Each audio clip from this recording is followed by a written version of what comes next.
So maintenance na abono.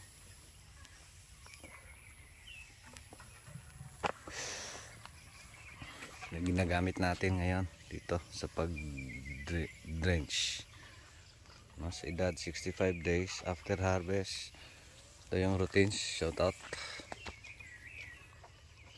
sa lahat. No, again, ito i-sprayhan natin ng herbicides, contact, yung pag-drench, puno sa gitna. Ano lang yan guys, kunti-kunti lang yan, nasa 200 ml siguro.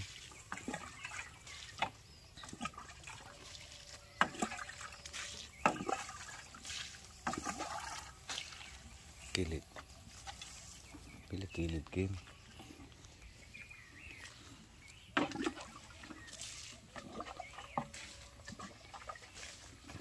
Puno, gitna. Yellow na yung mga damo.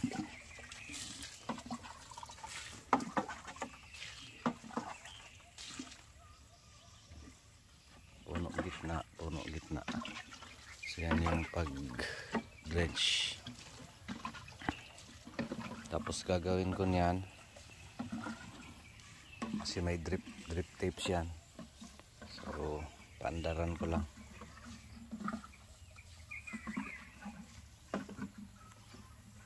Patubig. So yan yung mukha sa ilalim. Ayan o.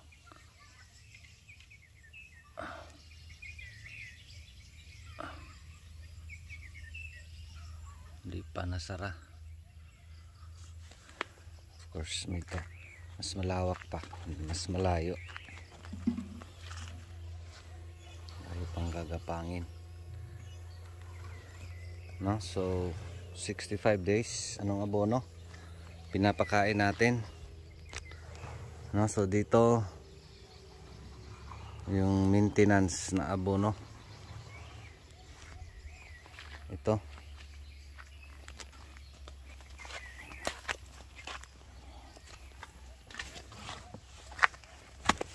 Golden Agro. Ayan. Tapos may secondary elements. May gibberellic acid pa. Plus 1620. Plus ito. Acid. Para lang ding ano,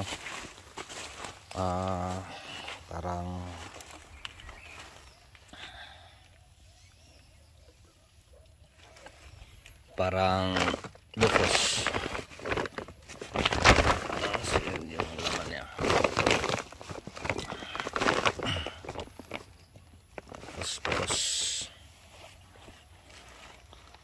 Phosphine. Phosphine pala. So tapos 1620. So mixing natin tigda 2 kilo each, yung tatlo per drum. Tapos yung pag drench puno gitna 2 tig 200 ml. Konti lang. Kailangan na ano pa, paramihin pa natin. Kasi yung presyo ano, hindi tugma. Shout out ni Magic Inting. Yan guys, Magic Inting ng pang rugby.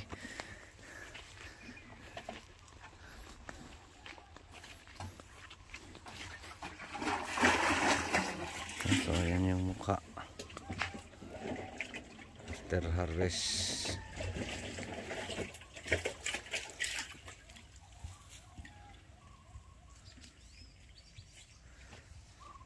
So yun yung abono. Kulay ano yun guys, yung dalawa ay parang dufos yung kulay.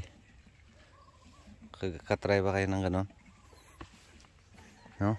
So yan yung abono, maintenance abono natin dito. sa ating ampalaya.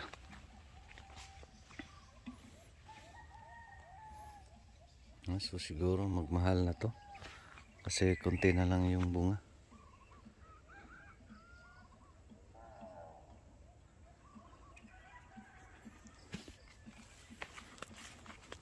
So ito ay 3 cans. 3 cans. Galaxy Max. Again, in-spray natin ng herbicides. Patay na yan. Yellow na.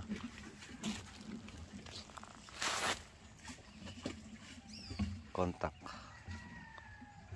Contact herbicides yung in-spray natin. No? So again, malayo pa. Mahaba pa to.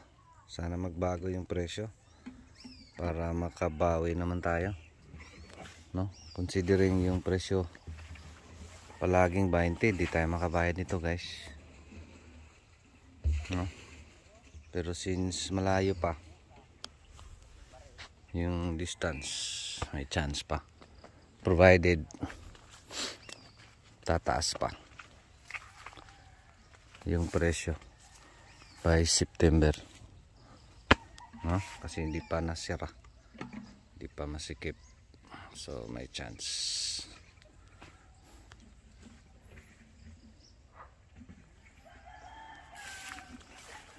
No? Ito yung ginagamit natin herbicide.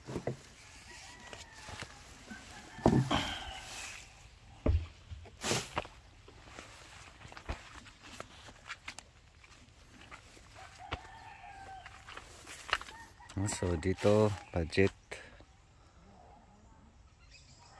lang 4 na drums.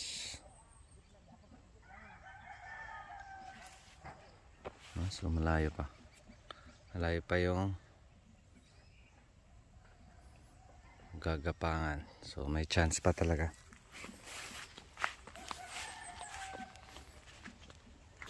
Kasi yung distance dito, guys, malayo, no? So dito ano tayo, 6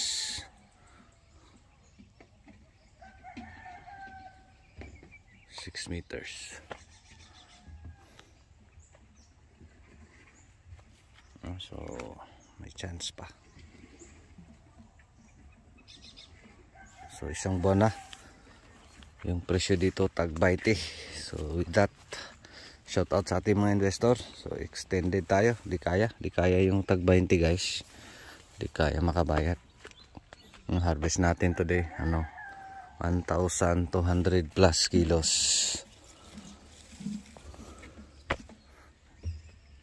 Tag 20 less sa expenses, mahirap. May matira man konti. So yan yung pinagtsatsagaan nating i-save para sa ating mga investors. This is real talk. This is life. This is the real farmer's life, no? So ito yung progress at 65 days. Kaya pa ba? Again, pag may presyo, kaya pa itong makabayad. Pero pag hanggang September, buong September, walang presyo. So doon sa mga investors, mangyari extend tayo. Hindi kaya, no?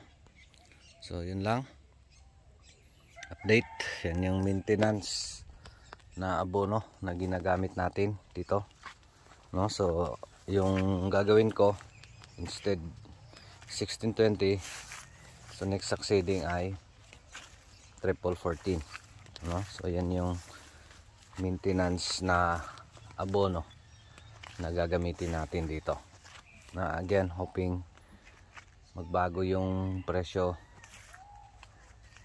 Sana tumaas na. I know this is the real farming experience sa lahat ng mga farmers. So sa atin is laban lang, patuloy lang.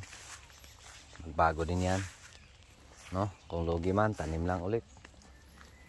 Ganun talaga. No, so yun lang. Maraming salamat. Ito pa rin si Jupila Farmer.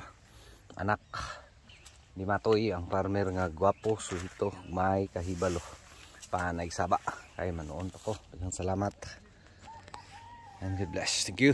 Thank you, Lord. God bless everyone.